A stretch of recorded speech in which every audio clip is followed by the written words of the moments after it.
எந்த காரணத்திலையும் அவர் உங்களை கைவிட மாட்டார். நீங்க தான் அவரை கைவிடுறீங்க. ஸோ பதிவை முழுசாக கேட்குறவங்களுக்கு பெரிய அற்புதத்தை பண்ணாங்க நிகழ்த்திக்கிட்டே இருக்காருங்க. ஒரு சாய்ராமுடைய மிகப்பெரிய ஒரு வெற்றி செய்தியும் இந்த பதிவில் இருக்குது. ஸோ முழு மனதோட கேட்குறவங்களுக்கு அவங்க அன்னைக்கு உறங்குறாங்க இல்லையா, தூங்குறாங்க இல்லையா, அப்போது இவங்களுடைய ஆன்மாவும் சாயப்பாவுடைய ஆன்மாவும் ஒன்றாக சேர்ந்து இன்னும் புதிய புதிய வழிகளை ஏற்படுத்துது. ஸோ கடவுள் சாதாரணமானவர் இல்லை, உங்கள் ஆன்மாவும் சாதாரணமானது இல்லை. நீங்கள் உணரும் போது தான் அதனுடைய மகத்துவம் தெரியும். சொல்கிறது எல்லாமே உங்களுக்கு சில நேரத்தில் அதெல்லாம் நடக்காது அப்படின்னு நீங்கள் நினச்சி வாழும்போது எதுவுமே நடக்கலை. ஆனால் இது நடக்கும். இங்கே அன்பே சாயில் சொல்லக்கூடிய விஷயங்களை நாம் முழுவதுமாக கவனித்தா நம்மளுடைய பிரச்சனைகள் இருந்து மீள முடியும், வாழ முடியும் அப்படின்னு நினச்சி நீங்கள் கேட்டிங்கன்னா ஜஸ்ட் 10 பதிவை கேளுங்க, முழுசாக கேளுங்க, ஒரு பதிவை கூட மிஸ் பண்ணாதீங்க. இரவு நல்ல தூக்கத்தை கடவுள் கொடுப்பாரு. அந்த ஆழ்ந்த தூக்கத்தில் தான் உங்களை அவர் ஆன்மாவின் மூலமாக சந்திப்பார்.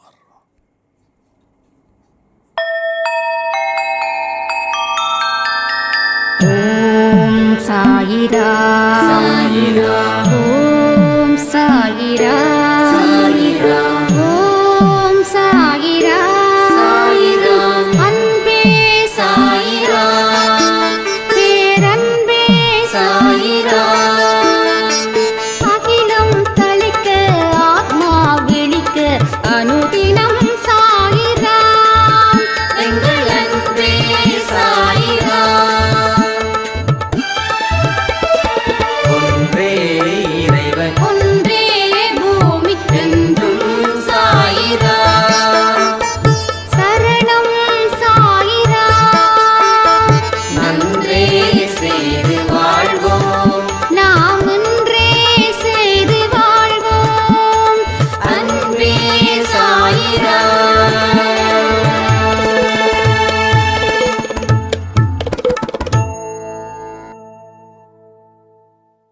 சாயிரா. என் உயிரின் உயிரானவர்களே, ஒரு நல்ல அதிசயமான செய்தி அன்பே சாயில எனக்கு வந்திருக்குது. இனி ஒரு பொழுதும் சாயப்பா சொல்லக்கூடிய எல்லா விஷயத்தையும் நான் நிறைவு செய்வேன். எந்த இடத்துலையும் நான் நிச்சயமா அதற்கு தகுதி வாய்ந்தவளா நான் இருப்பேன். என் வாழ்க்கையில் பல சந்தர்ப்பங்கள் கடவுள் அமைச்சு கொடுத்தாரு. ஆனால் ஒரு பதிவுகளை கேட்கும் போது தான் என் கண்ணுக்கு முன்னாடியே வந்த அத்தனை வாய்ப்புகளையும் நான் தொலைச்சேன் அப்படின்றது எனக்கு புரியுது. தயவு செய்து அன்பே சாய் குடும்பத்தில் இருக்கிற அத்தனை பேரும் பதிவுகளை முழுமையாக கேட்டா மட்டும் பத்தாது, அதன்படி வாழ முயற்சி பண்ணுங்க. நிச்சயமா பெரிய அற்புதத்தை நம்ம அன்பே சாய் குடும்பத்தில் இருக்கிற சாயப்பா நமக்கு உதவி செய்வார் அப்படின்னு ஒரு சாய்ராம் சொல்லியிருந்தாங்க. உண்மையிலே சொல்கிறேன், ரொம்ப எக்ஸலண்ட்டாக இருந்தது அவங்களுடைய ஆடியோவை கேட்கும்போது. ஏன்னா கர்ம வினைகளை தொலைப்பது, அதை அழிப்பது அப்படின்றது ரொம்ப கஷ்டம். ஆனால் மனசு வச்சிட்டோம் அப்படின்னா எப்பேற்பட்ட ஒரு கர்ம வினைய இருந்தாலும் அதை அழிக்கவோ அதை முழுவதுமாக தொலைக்கவோ நம்மால் முடியும். இந்த கருத்தை உள்ள வச்சுக்கோங்க. நீங்கள் எந்த இடத்துலையும் மனசை நொந்துக்காம வாழுங்க. என்ன ஏது அதை பற்றி கவலை வேண்டாம்.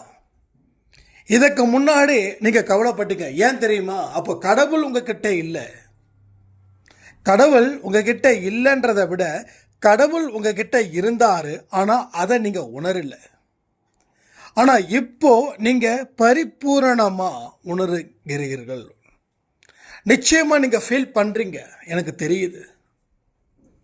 இங்க யாருமே சாயப்பா இருக்காரா அப்படின்ற கேள்வியே வைக்கலையே. எத்தனை பதிவுகள் உண்மையில சொல்ற ஒரு நல்ல மாற்றத்தை ஏற்படுத்தி இருக்குது. அதுவே பெரிய விஷயம் தெரியுமா? இதுவே பெரிய விஷயம். ஏன்னா நம்ம கண்ணுக்கு முன்னாடி இருக்கக்கூடிய சம்பவத்தை மட்டும்தான் நம்ம நம்புவோம். ஆனா இன்னைக்கு கடவுள் இருக்கிறாரா அப்படின்னு யாருமே கேட்கல. நீங்க பொறுத்த வரைக்கும் இனியும் கேட்க போறது இல்லை. பட் நிறைய பேருக்கு கடவுள் இருக்கிறாரான்ற சந்தேகம் நிறைய மனுஷங்களுக்கு இருக்குது. ஏன் உங்க சொந்த பந்தத்துக்கிட்டேயே நீங்க கேட்டு பாருங்களேன், கடவுள் இருக்காரா அப்படின்னு கேட்டு பாருங்களேன். அவங்க இருக்கிறாரான்னா தெரியல, ஏன்னா அவ்வளவு கஷ்டத்தை நான் இது பண்றேன் அப்படின்னு. ஸோ யாரெல்லாம் மனசு நொந்து போயிருக்காங்களோ ஒரு ஃபோன் பண்ணுங்க, நாளைக்கு ஃபோன் பண்ணி கேளுங்க, கடவுள் இருக்கிறாரான்னு கேளுங்க, என்ன பதில் சொல்றாங்கன்னு பாருங்க. சில பேர் பெயரளவுக்கு சொல்லுவாங்க. பட் அவங்க கிட்ட இன்னும் நீங்க ஆழமா கொஸ்டின்ஸை ரைஸ் பண்ணீங்க அப்படின்னா சொல்லுவாங்க, இருக்கிறாரானே தெரியல, எல்லாரும் சொல்றாங்க இருக்கிறாருன்னு, நானும் ஏதோ ஒரு நம்பிக்கையில நம்புறேன், நல்லது நடந்தா சரி. அப்போ அந்த சொல்லக்கூடிய வார்த்தைகள் எல்லாம் கூட அந்த சுவாரஸ்யம் இருக்காது. எப்படிப்பா வாழ்றேன்னு ஒருத்தவங்க கிட்ட நீங்க கேட்டீங்கன்னா, நல்லா வாழ்றேங்க, சூப்பராக வாழ்றேங்க, நல்லா இருக்குங்க, சந்தோஷமா இருக்குங்க. ஸோ அந்த முகத்திலையும் அந்த குரலிலையும் இருக்கக்கூடிய ஒரு புத்துணர்வு. இன்னும் ஒருத்தர்கிட்ட கேளுங்களேன், எப்படிப்பா வாழ்ற, என்னமோ வாழ்றேங்க, என்னமோங்க அப்படின்ற மாதிரி. அப்போ ரெண்டு மனுஷனை சொல்லக்கூடிய வார்த்தை ஒன்று தான், ஆனால் சொல்லக்கூடிய விதம் வேற. ஸோ அது போல ஏன்னா பலருக்கு அவ்வளவு சீக்கிரம் கடவுள் இருக்கிறார்ன்றத 100% நம்பல. நம்பாம போயிட்டா நமக்கு பிரச்சனை வந்துடுமோ, அதுக்காகத்தான் அவங்க நம்புறாங்க. ஆனா எங்க அன்பே சாய் குடும்பத்தில் யாருமே சாயப்பா என்னை காப்பாற்றணும் தான் சொல்றாங்களே தவிர கடவுள் இருக்கிறாரா இல்லையா, எனக்கு ஏன் இவ்வளவு பெரிய பிரச்சனைகள் இருக்குது அப்படின்னு சொல்ல வரல. அதே போல இந்த பிரச்சனைக்கு காரணம் அடுத்தவங்களை காரணம் சொல்லாம நம்ம வளர்ந்துருக்கோம் அன்பே சாய் குடும்பத்தில். நல்லா கவனிச்சு பாருங்க, அது எவ்வளவு பெரிய டேர்னிங் பாயிண்ட் தெரியுமா? என்னதான் நம்மளை ஒருத்தர் காலை வாரி விட்டாலும், நேருக்கு நேராக அதை நின்று பார்த்தாலும், அதன் மூலமா அந்த வழிகளை அனுபவிச்சாலும் அவன் மேல நம்ம பெருசா கோவப்படுறது இல்லை. ஏன்னா நம்ம சொல்லப்பட்ட பதிவுகள் அது போல. அவனை மன்னிச்சிடுன்னு சொல்றோம், எவ்வளோ பெரிய விஷயம். ஸோ மன்னிக்க கூடியவர்களாக நீங்கள் இருக்கீங்க, இது எவ்வளோ பெரிய விஷயம். அதாவது சின்ன சின்ன மாற்றங்கள் உங்களுக்கு தெரியாது, ஏன்னா உங்களை நீங்கள் தினமும் பார்க்குறீங்க. ஆனால் உங்களுடைய கருத்துக்களை நீங்கள் கமெண்ட்லேயோ இல்லை எனக்கு தனிப்பட்ட முறையில் அனுப்பும் போதோ அந்த கருத்துக்களை நான் பார்த்து சந்தோஷப்படுறேன். தம்பி சாய்ப்பா தான் என்னை காப்பாற்றணும், சாய்ப்பாவை நம்பி தான்ப்பா இருக்க. எவ்வளவு ஒரு உணர்ச்சி வசப்பட்ட பேச்சு, அதில் எவ்வளவு நம்பிக்கை இருக்குது. கடவுள் மேலே வச்சிருக்கக்கூடிய பாசத்தையும் அவர் மேலே வச்சிருக்கக்கூடிய நம்பிக்கையும் அவருக்காக நீங்கள் பொறுமை காக்கக்கூடிய விதத்தையும் நான் பார்க்கும்போது உண்மையிலே சொல்கிறேன், நான் மெய்சில் இருக்கிறேன். அற்புதங்கள் இதை எல்லாத்தையும் தாண்டினதுக்கு அப்புறம் தான் நடக்கும். பட் இதெல்லாம் தான் வரணும், இது வராம எதுவுமே இல்லை, இது வரணும். இது வரதுன்றது அவ்வளோ பெரிய விஷயம் கிடையாது. அந்த இடத்துல தான் நீங்க இருக்கீங்க, புரியுதா உங்களுக்கு? ஸோ இந்த மாற்றத்தை நிகழ்த்துறதுன்றது ஒன்று இருக்கே, அவ்வளவு சீக்கிரம் நிகழ்ந்துருமா? அவ்வளவு சீக்கிரம் நிகழ முடியாது. ஏன்னா ஒவ்வொருத்தவங்களோட கர்மாக்கள் வழிவிட்டாதான் நல்ல கருத்துக்களை உள்ள கொண்டு போய் பதிக்கவே முடியும். நல்ல கருத்துக்களை உள்ள கொண்டு போய் பதிக்கவே முடியும். நான் சமீபத்தில் ஒரு கோயிலுடைய பூசாரியை கோயிலுக்கு போகும்போது அந்த பூசாரி கிட்ட பேசுகிறேன். நீங்களாம் ரொம்ப கொடுத்து வச்சவங்க, சாமி கூடயே இருக்கீங்களே அப்படின்னு. சாமி கூட தாங்க இருக்கிற, ஆனால் எவ்வளவு பிரச்சனை தெரியுங்களா? சாமி கூட தான் இருக்கிறேன், ஆனால் எவ்வளோ பிரச்சனைகள் தெரியுங்களா? ஒன்றும் முடியலைங்க, ரொம்ப கஷ்டங்க, மாட்டி வதைக்குதுங்க இந்த தெய்வம். அப்போ கடவுள் கூட இருக்கிறவங்களுக்கு கூட அந்த பாக்கியம் கிடைக்கல. ஆனால் நாம் என்ன கோயில்லையா 24 மணி நேரம் இருக்கிறோம்? நாம் வீட்டுக்குள்ள பூஜை ரூமில் கடவுளை வணங்குறோம். ஆனால் நம்மளுடைய மாற்றம் எவ்வளவு பெருசு, இந்த வித்தியாசத்தை நீங்கள் உணர்ந்து பார்த்தீங்களா? வேணா இதையும் வேணால் நீங்கள் செக் பண்ணி பாருங்கள். கோயிலுக்கு போங்க, தெரிஞ்ச பூசாரியோ தெரிஞ்ச ஐயரோ இருந்தால் சும்மா கேட்டு பாருங்க, நான் சொன்ன மாதிரி கேட்டு பாருங்க. அவங்க உற்சாகத்தின் அடிப்படையில் சொல்கிறாங்களா, இல்லை ஒரு ஏமாற்றத்தோ இல்லை பாவத்தோ இல்லை பரிதாபத்தை அடிப்படையில் சொல்கிறாங்களான்னு பாருங்கள். ஸோ முதல்ல நாம் எந்த இடத்துல உயர்ந்து நிற்கிறோம், எந்த இடத்துல மற்றவங்களுக்கும் நமக்கும் இருக்கக்கூடிய வித்தியாசம் இருக்குது அப்படின்றத நீங்கள் ரிப்பீட் பண்ணும்போது, அதை பற்றி நீங்கள் நினைக்கும்போது உங்களுடைய வளர்ச்சி உங்களுக்கு மிக பெரிய அளவில் மெய்சிலிருக்க வைக்கும். ஸோ அற்புதத்தை எப்படி நடத்தும் கடவுள்? இந்த மாதிரியான விஷயங்கள் மூலமாக முதல்ல 1 by 1 தான் வரும். நம்ம அன்பை சாய ஆரம்பிக்கும் போது நிறைய சாய்ராம் வந்து எதிர்மறை எண்ணத்தோட ஜாஸ்தி இருந்தாங்க. இல்லைப்பா, ரொம்ப பிரச்சனையாக இருக்குது, இவரை வணங்கி வணங்கி வணங்கி எனக்கு எதுவுமே நடக்கலை அப்படின்னு. ஆனால் இன்னைக்கு அந்த மாதிரியான விஷயங்கள் வரல. இன்னைக்கு என்ன சொல்கிறாங்க, நான் காத்திருப்பேன், கண்டிப்பாக அவர் என்னை காப்பாற்றுவார் அப்படின்ற ஒரு இடத்துல அவங்க இருக்கிறாங்கன்னா, இது எவ்வளவு பெரிய ஒரு வளர்ச்சி, கடவுள் உங்களுக்கு எவ்வளவு பெரிய ஒரு நன்மைகளை செய்வதற்கு உண்டான ஒரு அடையாளமாக இருக்குதுன்றத கொஞ்சம் நீங்கள் பார்த்தீங்களா? அப்போது இந்த மாதிரி விஷயத்தை நம்ம கம்பேர் பண்ணும்போது நாம் அடுத்த இடத்துல கடவுள் நகர்த்துகிறார். அனுமார் வந்து அந்த சஞ்சீவி மலையை ஒரு இடத்துல இருந்து இன்னொரு இடத்துக்கு தூக்கிட்டு போகிறது போல கடவுள் மிகப்பெரிய கண்டத்தில் இருந்து நம்மளை காத்துக்கிட்டு இருக்கிறார். இன்னொரு சாய்ராமோட எக்ஸ்பீரியன்ஸை வேற லெவல். என் வாழ்க்கை பறிபோகிற நேரத்தில் நான் அன்பே சாய் குடும்பத்தில் உள்ள வந்ததுக்கப்புறம் சரி பறிபோயிடுச்சு, அட்லீஸ்ட் எதையாவது மாற்ற முடியும்னு நம்ம முயற்சி பண்ணலாம் அப்படின்னு அவங்க சொல்கிறாங்க. 10% நம்பிக்கையை வச்சு நான் வந்தேன், இன்னைக்கு 100% நம்பிக்கையோடு நான் வாழ்ந்துட்டுருக்கேன். 10% நம்பிக்கை தான் அவங்களுக்கு இருந்திருக்குது. ஏன்னா அவங்க அன்பிசாயை பார்க்கல, கோயிலுக்கு போனாங்க, வணங்கினாங்க, பட் வெளியில் சில விஷயங்கள்லாம் அந்த பரிகாரம் அது இது அதெல்லாம் செஞ்சாங்க. ஆனால் எல்லாமே செஞ்சோம், அதை நான் சொல்கிறேனே, எது மாற்றணுமோ அதை மாற்றணும், எது மாற்ற தேவையில்லையோ அதை மாற்றிட்டு இருக்கோம். அப்போ 10% தான் அவங்களுடைய நம்பிக்கை. ஆனால் அந்த 10% கடவுள் எப்படி ஒரு 10 மாறி கடைசியில் 100க்கு 100 நீ பாஸ் அப்படின்ட்டு பாருங்க. ஒரே வருஷத்தில் அவங்களுடைய அந்த அதிசயம் நடந்ததுன்னாங்க. ஸோ நிறைய மிராக்கிள்ஸ், ஏகப்பட்ட மிராக்கிள்ஸ். நமக்கு இந்த ஸ்க்ரீன்ஷாட்லாம் பண்ணிலாம் வைக்க தெரியலிங்க, தெரியாதுன்றது கிடையாது. பட் அப்படி ஒரு விளம்பரம் நமக்கு தேவையா? விற்காத பொருளுக்கு தானே விளம்பரம், விற்கிற பொருளுக்கு எதுக்கு விளம்பரம்? கரெக்டு தானே? நம்மளுடைய பிஸ்னஸ்லேயும் சரி, நம்மளுடைய ஆன்மீகத்துலேயும் சரி, அட்வர்டைஸ் பண்ணுறது இல்லை. இது மாதிரி ஒரு ஃப்ளோவில் என்ன வருதோ அதை நம்ம சொல்லிட்டு போயிட்டே இருக்கோம். அதாவது சாயப்பா இதெல்லாம் செய்கிறாரு, அதனால் நீங்கள் அதை கேளுங்க அப்படின்னு சொல்கிற அளவில் நாம் இருக்கக்கூடாது. அவர் எல்லாத்தையும் செய்வார், கேட்டுக்கோங்க, முயற்சி பண்ணுங்க, உங்களுக்கும் நல்லது நடக்கணும். அந்த அடிப்படையில் தான் இந்த விஷயத்தை கூட நம்ம சொல்கிறோம். ரைட்டா? அப்போ நிறைய விஷயங்கள் அவருடைய கண் அசைவின் படி தான் நம்ம நடக்கணும்.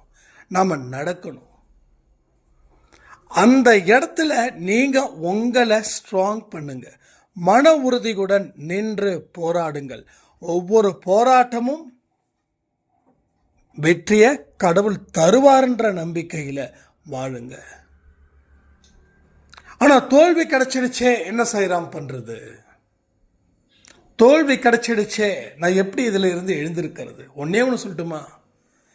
நீங்கள் ஒரு வெற்றியை பெறணும்னா அதுக்கு முன்னாடி 1-2 தோல்விகளை சந்திக்கணுன்ற விதி இருக்கு. அந்த விதிப்படி சந்திக்கிறீங்க, அவ்வளோதான். ஓகேவா? ஸோ அதனால் தோல்விகள் வந்துச்சுன்னா அடுத்த ஒரு வெற்றிக்கு என்னை தயார் செய்கிறார். அதுக்காக நம்ம சும்மா அமைதி காத்திடக்கூடாது. எதனால் நான் தோல்வி அடைஞ்சேன்னு சொல்லி உங்களுக்குள்ள கேள்விகளை நீங்கள் எடுத்து வைக்கும்போது நீ இதனால தான் தோல்வி அடைஞ்ச அப்படின்ற பதிலை அவர் எடுத்து வைப்பார். ஸோ அடுத்தது ஒரு சூப்பரான ஒரு சக்ஸஸ்ஃபுல் உங்கள் வாழ்க்கையில் டெஃபினட்டாக வந்து சேரும். ஸோ அதனால தான் திரும்ப திரும்ப திரும்ப நம்ம ஏன் ஷார்ட்ஸ் கொடுக்குறோம், ஏன் போஸ்ட் கொடுக்குறோன்னா, எந்த இடத்துலையும் உங்களுடைய நம்பிக்கை அவநம்பிக்கையாக மாறிடக்கூடாதுன்றதுக்காக தான் இவ்வளவு விஷயங்களை நாம் தொடர்ந்து தொடர்ந்து தொடர்ந்து செய்கிறோம். நம்ம அன்பை சைடில் பார்த்தீங்கன்னா ஸ்டேட்டஸில் எல்லாம் இதை தான் திருப்பி திருப்பி திருப்பி வைக்கிறோம். ஏன்னா திருடன் காத்துக்கிட்டு இருக்கா, நீங்கள் எப்போ கண்ணை மூடுவீங்க? கண்ணை மூடின அடுத்த நிமிஷம் உங்கள் பொருளை கொள்ளையடிக்க அவ துடிக்கிறா. அப்போ நம்ம அடிக்கடி என்ன சொல்கிறோம்? ஒரு விழிப்புணர்வை கொடுத்துக்கிட்டே இருக்கோம். தூங்காதே தூங்காதே தூங்காதே. நீ இப்போ தூங்கிட்டேன்னா மறுபடியும் எழுந்திருக்கிறது ரொம்ப கஷ்டம். நீ எழுந்திருக்கணும். இப்போ தூங்க வேண்டிய நேரம் இல்லை. தூங்க வேண்டிய விழிச்சுக்கிட்டு இருக்க வேண்டிய நேரத்தில் தூங்குனதால இவ்வளவு பெரிய கஷ்டத்தை நீ அனுபவிக்கிற. இதை தொடர்ந்து செய்தால் மீண்டும் மீண்டும் மீண்டும் மீண்டும் கஷ்டமான சூழ்நிலை உனக்கு ஏற்படும். அதனால் தூங்காதுன்றதுக்காக தான் நம்ம விழிப்புணர்வாக அடித்து அடித்து அடித்து அடித்து தள்ளிக்கிட்டு இருக்கோம். ஸோ வாட்ஸ்அப் நம்பர் எதுக்கு கொடுக்குறோம்? ஸ்டேட்டஸில் என்னென்னலாம் நம்ம அப்டேட் பண்ணிகிட்ருக்கோம் அப்படின்னு. அதுக்காக 24 மணி நேரமும் என்ன நடக்குதுன்னா பார்க்க வேண்டாம். எப்போல்லாம் ஃபோனை எடுக்கிறீங்களோ அப்போல்லாம் ஒரு கிளான்ஸ் வாங்க, என்ன இருக்குதுன்னு பாருங்கள். டைட்டிலை பார்த்துட்டு ஓகே இது தேவையில்லாத டைட்டிலு, நமக்கு அவசியம் இல்லை அப்படின்னு சொல்லி ஸ்டாப் பண்ணிடாதீங்க. ஏன்னா நம்ம ஒரு பதிவில் 1000 பேசுகிறோம். 1000 டைட்டிலாக வைக்க முடியுமா? டைட்டில் வைக்கிறதுக்குள்ளே மண்டெல்லாம் வெடிக்குதுங்க. சிலத டைட்டிலை மறுபடியும் ரீடிசைன் பண்ண வேண்டிய அவசியமும் ஏற்படுது. ஏன்னா நம்ம ஒரு முக்கியமான கான்செப்டை வச்சு பேசினா பரவாயில்ல, எல்லாமே முக்கியமான கான்செப்டாக பேசினா என்ன பண்ண முடியும்? ஸோ அதனால தான் இவ்வளவு பெரிய ஒரு கன்ஃபியூஷன்ஸ் இங்கே அந்த டைட்டிலுக்கு இருக்குது. அப்போது என் டைட்டிலுக்கும் எனக்கும் சம்மந்தம் இல்லைப்பா, என்கிட்ட பணம் இருக்குது, இதனை கூட 12 மணி 10 கூட சொல்லுது, பணம் கண்டிப்பாக உங்களை சேரும் அப்படின்னு. சரி, பணம் என்கிட்ட இருக்குது, பணத்துக்கு எனக்கு ஆசை இல்லை. எஸ், பணத்துக்கு உங்களுக்கு ஆசை இல்லை தான். ஆனால் அந்த பணம் இருந்தால் தானே ஒரு 10 பேருக்காவது நீங்கள் உதவிகள் செய்ய முடியும். 10 பேர் உங்களை எதிர்பார்த்து காத்துட்டு இருக்காங்க, அவங்களுக்கு நீங்கள் உதவிகள் செய்யணும். இது கடவுளோட தீர்ப்பு. நீங்கள் வாழணுன்றதுக்காக மட்டும் சம்பாதிக்கக்கூடாது, மற்றவங்க வாழணுன்றதுக்காக கூடுதலாகவும் சம்பாதிக்கணும். எனக்காக நான் ஒரு 10,000 வச்சுருக்கேன், அடுத்தவங்களுக்காகவது 2,000 எடுத்து வைக்கணுமே. அப்போ நான் எவ்வளோ சம்பாதிக்கணும்? 12,000 சம்பாதிக்கணும். உங்களுக்காக வாழக்கூடிய வாழ்க்கையில் எந்த இடத்துலையும் புண்ணியங்கள் சேராது. ஆனால் உங்களுக்காகவும் பிறருக்காகவும் வாழக்கூடிய வாழ்க்கையில் தான் அடித்து தள்ளும் புண்ணியம். ஸோ பாவங்கள் விட்டு விலகி ஓடும். ஒரு நம்பிக்கை பிறக்கும். பல நாளாக இருக்கக்கூடிய பிரச்சனைகளுக்கு கூட ஒரு முடிவுரை எழுதப்படும். வாக்கு தத்துவம் வச்சுக்கலாமா? என் பிரச்சனைகளுக்கு முடிவுரை இன்று இரவு எழுதப்படும். நான் ஒன்று சொல்கிறேன், கேட்டுக்கோங்க.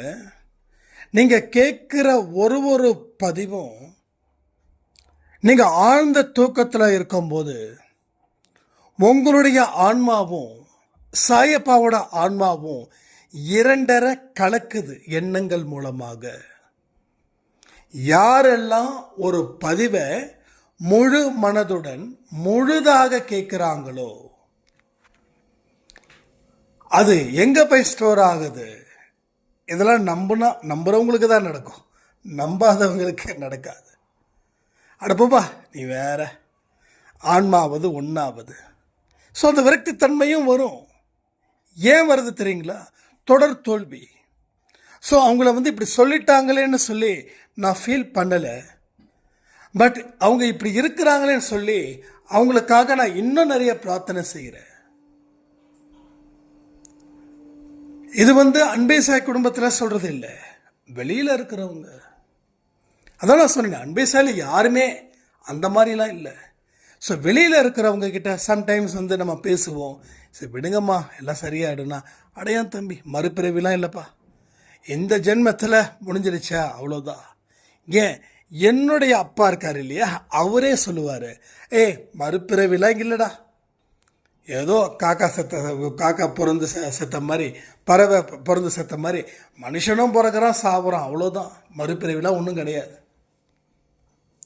ஸோ என்னோட அப்பாவுக்கு அந்த நிலைமை, அவரோட பையனுக்கு இந்த வகையில் நம்ம ட்ரீட் பண்ணுறோம். அப்போ தான் நினச்சேன், உங்களுக்கு முன்னாடி பல ஜென்மங்களை நான் எடுத்தேன் அப்படின்னா அவர் சிரிப்பார், ஆமாம்மா நீ இவன் பார்த்தாவன் அப்படின்வார். ஸோ அவ்வளோதான். அதாவது என்னுடைய கருத்தை எல்லாரும் ஏற்றுக்கணும்னு சொல்ல முடியாது. யாராருக்கு எப்படி எப்படி கர்மாக்கள் வழிவிடுதோ அதற்கு தகுந்த மாதிரி தான். அதை நான் பட சொன்னேன், உங்களுக்கு இன்னும் நிறைய பிறவி இருக்கும் அப்படின்னு. அவர் ஒரு சிரிப்பு சிரிச்சுட்டு போயிடுவார். இவங்ககிட்டலாம் பேசுகிறவன் 24 மணி நேரம் பேசுவான், இவன் ஆர்கியூ பண்ணுவான் அப்படின்னு. அது அப்பா கிட்ட பேசும்போது ஒரு ஃப்ரெண்ட்லியாக தான் இருக்கும், சும்மா வந்து அப்படிலாம் இருக்காது. ஸோ அம்மாவும் எனக்கு ஒரு பெஸ்ட்டு ஃப்ரெண்டு, அப்பாவும் எனக்கு ஒரு பெஸ்ட்டு ஃப்ரெண்டு. ஸோ இங்கே நம்ம அன்பே சாயில் நிறைய பேர் வந்திருக்கீங்க, அப்பாவையும் அம்மாவையும் பார்த்துருப்பீங்க. அவங்களோட நேச்சுரல்ஸ் எப்பயுமே அப்படி தான் இருக்கும். ஸோ இது எதுக்கு சொல்கிறேன் அப்படின்னா, எல்லாருக்கும் ஒரே மாதிரி பாதை இல்லை, ஒவ்வொருத்தங்களுக்கும் ஒவ்வொரு பாதை. எப்பா இது கஷ்டமான பாதைப்பா, இதில் ஏன்பா போகிற அப்படின்னு சொல்லக்கூடியவங்களும் இருக்காங்க. இல்லைப்பா இது கஷ்டமான பாதை தான், ஆனால் இந்த பாதையில் தான் எனக்கு சொர்க்கம் இருக்குதுன்னு போகிறவங்களும் இருக்காங்க. பாத யாத்திரை அத்தனை கிலோமீட்டர் நடக்கிறாங்களே, என்ன அவங்கெல்லாம் வந்து சில பேர்லாம் சொல்லுவாங்க சாமியை கும்பிட்றாங்களாம்ப்பா, ஏன் சாமி வந்து பக்கத்தில் இல்லையா? அவங்கவுங்க நம்பிக்கை. நான் உண்மையிலே சொல்கிறேன், ரொம்ப அப்ரிஷியேட் பண்ணுறேன். ஏன் அப்படின்னா, கடவுளை வந்து வழிபடும் போது காத்திருக்கிறத விட 5 நாள் 10 நாள் நடக்கிறாங்க பாருங்க. அப்போ அந்த கடவுளோட எண்ணங்களை சுமந்துக்கிட்டு தானே நடக்கிறாங்க, கடவுள் கூட இருக்கிற உணர்வோடு தானே நடக்கிறாங்க. அவங்கள பார்த்து கேலி கிண்டல் பண்ணக்கூடாதுல்ல. நம்மளுக்கு கூட சம்டைம்ஸ் இந்த மூட நம்பிக்கை, நான் மூட நம்பிக்கைக்கு எதிரானவன். ஆனால் நீங்கள் அதையும் செய்யுங்க, அதே அளவில் மனதளவுலையும் நிறைய முயற்சிகளை, மாற்றத்தை உண்டான வழிகளை அந்த மனசில் போட்டு வச்சுக்கோங்கன்ற. இப்பயும் நான் சொல்கிறேன், மூட நம்பிக்கைக்கு நான் 100க்கு 100 எதிரானவன் தான். ஒரு பாத யாத்திரை போகிறதால முருகர் வந்து கேட்டதை கொடுத்துடாது. அதுக்காக பாத யாத்திரை போகணுன்றதை நான் கேவலப்படுத்தவும் இல்லை. பாத யாத்திரை போங்க, கடவுளோட உணர்வுகளோட போங்க. கடவுளோட உணர்வுகள் உங்களுக்கு கூடுதலாக இருக்கும்போது உங்களுக்கு தகுந்த மனசக்தி அதிகரிக்குது, மன வலிமை அதிகரிக்குது. இது ஸ்பிரிச்சுவல் பேஸில். ப்ராக்டிக்கலாக என்ன நடக்குதுன்னா, காலில் இருக்கக்கூடிய அத்தனை நரம்புகளும் புது பொலிவாகுது. ஸோ நரம்பில் பிளாக்குன்னு கேள்விப்பட்டிருக்கீங்க இல்லையா, அது எல்லாமே என்ன ஆகுது, வெறும் காலில் ரோட்டில் நடக்கும்போது அந்த காலுக்கும் அதுக்கும் வந்து அந்த பூமிக்கும் இருக்கக்கூடிய அந்த கனெக்டிவிட்டி உங்கள் உடம்புல இருக்கக்கூடிய நரம்பில் இருக்கக்கூடிய பிரச்சனைகளுக்கு எல்லாத்துக்கும் ஒரு அளவில் அது வழி வகுக்குது. ஆனால் கடவுள் கொடுப்பாரு, அதுக்காக நான் போகிறேன் அப்படின்னா அது நம்ம ஏமாந்துடுவோம். இதையும் செய்து அதையும் செய்தால் வேற லெவல். ஸோ பலங்கள் 10 பலத்தையும் ஒன்று சேர்த்தா வெற்றி தாறுமாறாக தானே இருக்கும். ஸோ அந்த கணக்கின்படி தான் நான் இந்த விஷயத்தை நான் உங்களை முயற்சி செய்து பார்க்க சொல்கிறேன். அதனால எல்லா விஷயத்தையும் செய்யுங்க, மனப்பூர்வமாக செய்யுங்க, பக்தியுடன் செய்யுங்க, கடவுள் நம்ம இடம் இருக்கிறான்னு செய்யுங்க. ஏன்னா எல்லா இடத்துலையும் நாம் ஒரு இடத்துல கூட மிஸ் பண்ணாமல் எல்லா இடத்துலையும் நாம் தொடர்ந்து போராடணும். போராடும்போது சலிப்பு மட்டும் வரக்கூடாது. வெற்றியை கிடைக்கிற மாதிரி ஒரு போராட்டத்தை ஆரம்பிங்க. சின்ன சின்ன முயற்சிகள் மூலமாக வெற்றி அடைவீங்க. அந்த வெற்றி உங்களுக்கு நம்பிக்கையை ஏற்படுத்தும். அடுத்தடுத்த கட்டத்துக்கு முன்னேறுவதற்கு அது சரியான ஒரு இடத்தை உங்களுக்கு அமைச்சு கொடுக்கும். அப்போ நம்ம வாழ்க்கையில் எதெல்லாம் தாண்டி வந்திருக்கோன்றதை பாருங்க. இனி நம்ம என்ன மாதிரியான சில விஷயங்களை செய்யணுன்றதையும் யோசிங்க. ஏன்னா இவ்வளவு தூரம் முன்னேறி வந்துட்டு மறுபடியும் பின்னோக்கி போயிடவே கூடாதுல்ல. பின்னோக்கி போயிட்டா பிரச்சனை தானே. அப்போ இவ்வளவு நாள் வந்ததுக்கு அர்த்தமே இல்லாமல் போயிடும்ல. ஸோ அதையும் நம்ம பார்க்கணும்ல. ஒரு பிரார்த்தனை செய்தால் கூட அந்த பிரார்த்தனையில் சொல்லக்கூடிய வார்த்தைகள் இருக்கு இல்லையா, அதை நீங்கள் முயற்சி செய்யணும். கடவுளே எனக்கு நோய் இல்லாத ஒரு வாழ்க்கையை கூடு அப்படின்னு ஒரு நோய் இருக்கிறவங்க பிரார்த்தனை செய்யும்போது என்ன பண்ணணும், என்ன செய்யணும், அதுக்குண்டான வரைமுறை என்ன? அப்போ நோய் இல்லாத வாழ்க்கையை கொடு, ஒரு ஆரோக்கியமான வாழ்க்கையை கொடு அப்படின்னு ஒரு கடும் நோயாளி கடவுள்கிட்ட பிரார்த்தனை பண்ணுறான்னு வச்சுக்கோங்க. இப்போ பிரார்த்தனை பண்ணால் மட்டும் போதுமா? ஸோ அவங்க லைஃப் ஸ்டைலை சேஞ்ச் பண்ண அவசியம் இல்லையா? அப்போது என்ன பண்ணணும், அந்த நோயுடைய தீவிரத்தை உணர்ந்து நம்மளுடைய லைஃப் ஸ்டைலை சேஞ்ச் பண்ணணுமா இல்லையா? அப்போ மனசில் இருக்கக்கூடிய கவலைகள் நினைக்கக்கூடாது. உணவுக்கு இதில் கட்டுப்பாடு இருக்கணும். முடிஞ்ச அளவுக்கு எந்த உணவுகளை அந்த நோயை தீர்ப்பதற்கான சில உணவுகள் இருக்கும் இல்லையா, அதை நாள்தோறும் பயன்படுத்தணும். பத்தியத்தோடு இருக்கக்கூடிய சாப்பாடு வேணும். சரியான நேரத்தில் சாப்பிடணும். காற்றோட்டமான இடத்துல இருக்கணும். அப்போ இதெல்லாம் செய்யணும்ல. அப்போ நான் பிரார்த்தனை செஞ்சதுக்கப்புறம் அந்த நோய்க்கு அதிகரிக்கிறதுக்கு உண்டான உணவு பண்டத்தை நான் முக்கிக்கிட்டு இருந்தேன்னா நோய் குணமாகுமா? இதே தான் சொல்கிறேன் அந்த பாத யாத்திரைக்கும். புரியுதா உங்களுக்கு? ஸோ எல்லா விஷயத்தையும் தான் நான் தெளிவாக பேசிகிட்டு இருக்கேன் இங்கே. நீங்கள் எல்லாமே செய்யுங்க, ஆனால் இதை செஞ்சால் போதும் அப்படின்னு நினைக்க வேண்டாம். எல்லா விஷயத்தையும் செய்யுங்க. நீங்கள் காவடி எடுக்கிறீங்க, அழகு குத்துறீங்க, எல்லாம் பண்ணுங்க. எதுவுமே நான் வேண்டான்னு சொல்லவே இல்லை. ஏன்னா இன்னொன்றும் சொல்கிறேன், கடவுள் எந்த இடத்துலையும் தன்னை வற்புறுத்தி என்னிடம் வரக்கூடாதுன்னு ரொம்ப தெளிவாக சொல்லியிருக்கார். அதையும் மனதில் கொஞ்சம் வச்சுக்கோங்க. அதை மனதில் வச்சுக்கிட்டு தான் நீங்கள் செயல்படணும்.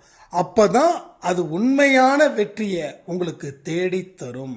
இல்லைன்னா ஒரு பொய்யான நம்பிக்கையை உங்களுக்குள்ள நீங்கள் ஏற்படுத்தி அது நடக்குமா நடக்காதான்னு எதிர்பார்த்து காத்து கடைசியில் கடவுள் என்னை கைவிட்டுட்டாரு அப்படின்ற ஒரு நிலையில் நீங்கள் இருக்கவே கூடாது.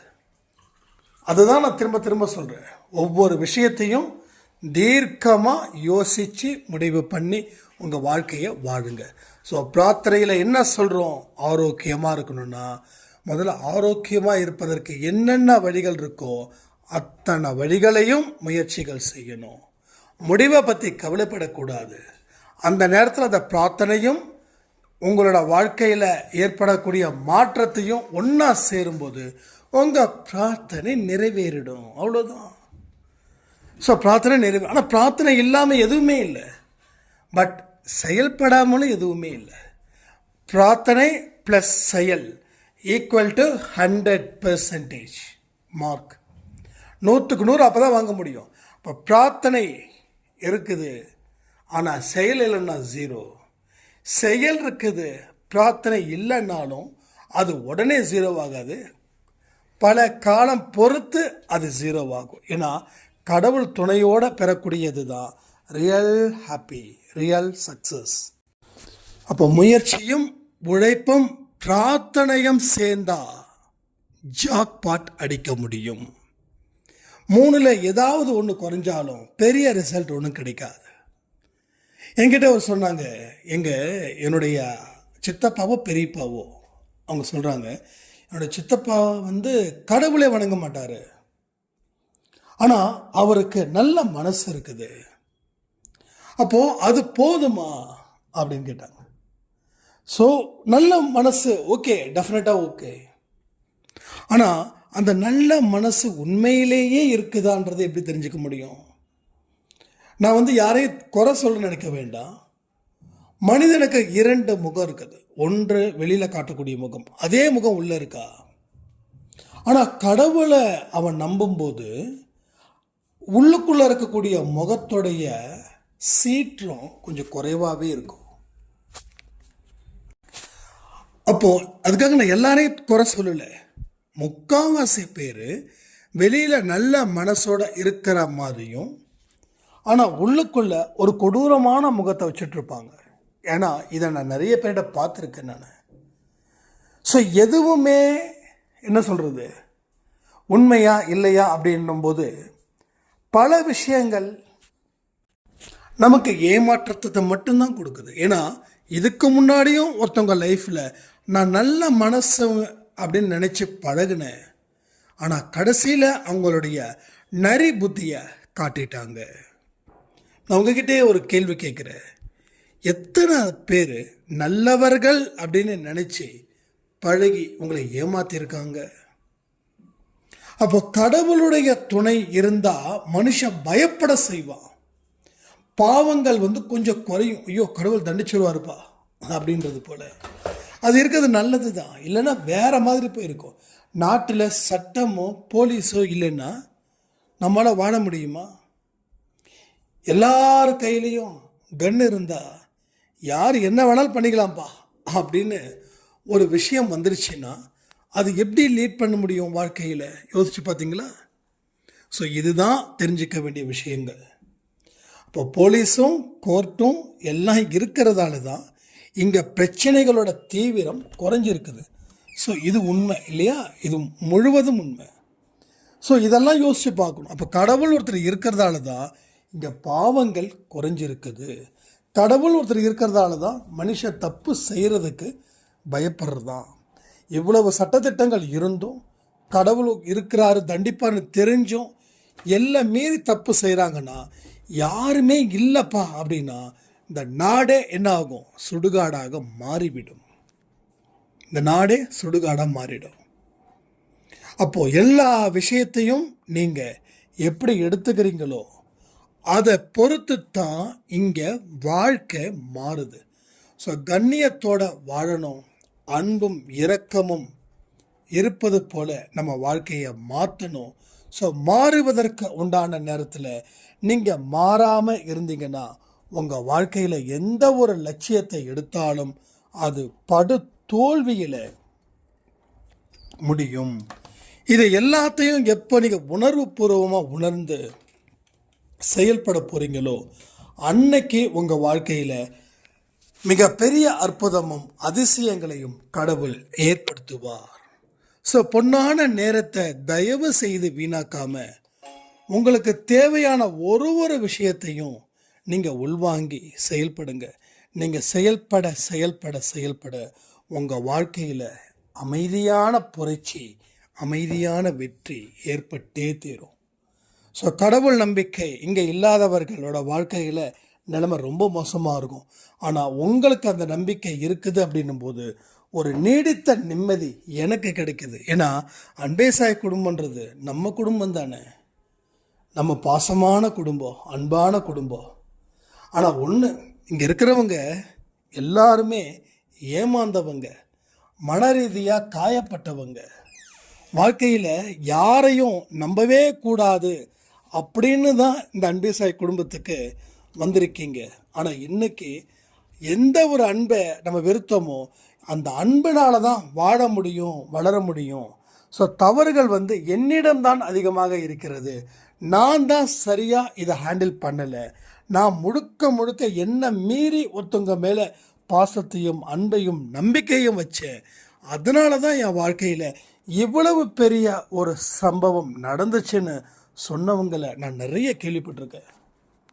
நிறைய பேர் சொல்லியிருக்காங்க அது மாதிரி. ஸோ இதெல்லாம் யோசிக்கும்போது இன்னமும் அன்பேசாய் அப்படின்றது வெற்றி நடையும் வீர நடையும் போட வேண்டும். ஸோ பல பல பல பல அற்புதத்துக்கு சொந்தக்காரராக இருக்கிற உங்களுக்கு நான் பலமான நன்றிகளை சொல்கிறேன். ஏன்னா நீங்கள் எல்லாருமே அன்பே சாய் குடும்பத்தில் சாட்சியாக இருப்பீங்க. சொல்லுங்கள், எத்தனை பேர் அன்பே சாய் குடும்பத்தில் சாட்சியாக இருக்க விருப்பப்படுகிறீர்கள்? ஸோ எல்லோருமே ஒருமித்த குரலோட சொல்லுங்கள், நான் ஜெயிப்பேன், வெற்றி பெறுவேன், சாய்பாவுக்கு என்னுடைய ஒட்டுமொத்த வெற்றிகளையும் அவரோட பாதத்தில் சமர்ப்பிக்கிற வரைக்கும் நான் ஓய மாட்டேன்னு சொல்லுங்கள். ஏன்னா இங்கே கண்டிப்பாக உங்கள் எல்லோருக்கும் ஒரு பெரிய வெற்றி தேவைப்படுது. அந்த வெற்றியால் தான் நீங்கள் மதிக்கப்பட வேண்டிய நிலையில் இருக்கீங்க. இன்றைக்கி காலையில் 12 மணி பதிவு எத்தனை பேர் பார்த்தீங்கன்னு தெரியல. ஸோ நீங்கள் மறுபடியும் ஒரு 10 மணிக்கு நான் ஸ்டேட்டஸில் வைக்கிறேன். 12 மணி பதிவை நிச்சயமாக பாருங்கள். நீங்கள் பதிவை ஸ்கிப் பண்ணும்போது அதில் கிடைக்கக்கூடிய முக்கியமான டானிக் உங்களுக்கு கிடைக்காம போயிடுச்சுன்னா நீங்கள் என்ன பண்ணுவீங்க? ஸோ அதனால் எல்லோரும் கண்டிப்பாக பதிவுகளை பார்க்க வேண்டும். எல்லோரும் அந்த மாதிரியான ஒரு மனநிலையை இங்கே உருவாக்க வேண்டும். அன்பே சாய் குடும்பம் அப்படின்றது நல்ல ஒரு வெற்றியை பெற்றுக்கொண்டே வருகிறது. உண்மையிலே சொல்லணும்னா போன வருஷத்தோட இந்த வருஷம் இந்த நிமிஷம் வரைக்குமே சரி, யாரெல்லாம் அன்பே சாயில் ஆக்டிவாக இருக்காங்களோ, யாரெல்லாம் தினமும் ஆடியோவை கேட்டு பொறுமையாக கமெண்ட் பண்ணுறாங்களோ, அவங்களுடைய ஒவ்வொருத்தவங்களுடைய மனநிலையும் பெரிய ஒரு மாற்றத்தை அது ஏற்படுத்தி இருக்குது. அதனால் கடந்த காலத்தை பற்றி எதுவுமே பெருசாக எடுத்துக்காதீங்க. ஸோ நிகழ்காலத்தில் மட்டும் ஃபோக்கஸ் பண்ணுங்கள். செய்யக்கூடிய விஷயங்களை எந்த காரணத்தை கொண்டும் தாமதமின்றி செயல்படுத்துங்க. வாழ்க்கையில் ஒரு அற்புதமான அதிசயமான ஒரு மனிதராக நீங்கள் வாழ முயற்சி பண்ணுங்க. ஸோ கடவுள்கிட்ட நிறைய பேசுங்க. எந்த கடவுள் பிடிக்குதோ அந்த கடவுள்கிட்ட நிறைய பேசுங்க, தப்பே கிடையாது. எப்போல்லாம் மைண்டு ரொம்ப டல்லாக இருக்குதோ அப்போல்லாம் ஒன்று மனசால பேசுங்க, இல்லைன்னா சாய்ப்பா முன்னாடி மெதுவாக பேசுங்க. நீங்கள் பேசுகிறத அவர் ரசிக்கிறாருன்னு நினச்சி பேசுங்க, ஓகேங்களா? அதே போல் அழுவும் போதும் அவர் உங்களை பார்த்து ரொம்ப வருத்தப்படுறாருன்னு நினச்சிக்கோங்க. ஸோ என்றைக்குமே தன் பிள்ளைகளை விட்டு கொடுக்காதவர்கள் தான் பெற்றோர்கள். அதே போல தான் நம்ம கடவுளும். ஸோ உங்களுக்கு எங்கேயும் எப்பையும் யாருக்காகவும் எதுக்காகவும் விட்டு கொடுக்க மாட்டார். ஆனால் ஒன்று என்ன தெரியுமா நடக்குது? நாம தான் அவரை விட்டு கொடுத்துக்கிட்டே இருக்கோம். இதை சொன்னால் ஏற்றுக்க மாட்டீங்க. நானான்னு கேட்பீங்க. எஸ், நீங்களே தான். எப்போல்லாம் கவலைகள் வருதோ அப்போல்லாம் நீங்கள் அவரை கை விட்டுடுறீங்க. ஏன்னா அந்த கவலையோடைய ஆதிக்கம் ஜாஸ்தியாக இருக்கும்போது அந்த பதட்டத்தில் நீங்கள் எதையுமே செய்கிறதில்ல. ஸோ குறைகளை நிறைகளாக்கி வாழ்க்கையில் நீங்கள் நல்லபடியாக வாழணும்னு சொல்லி பிரார்த்தனை பண்ணி இந்த பதிவை நான் முடிக்கிறேன். ஜெய் சாய்ராம்.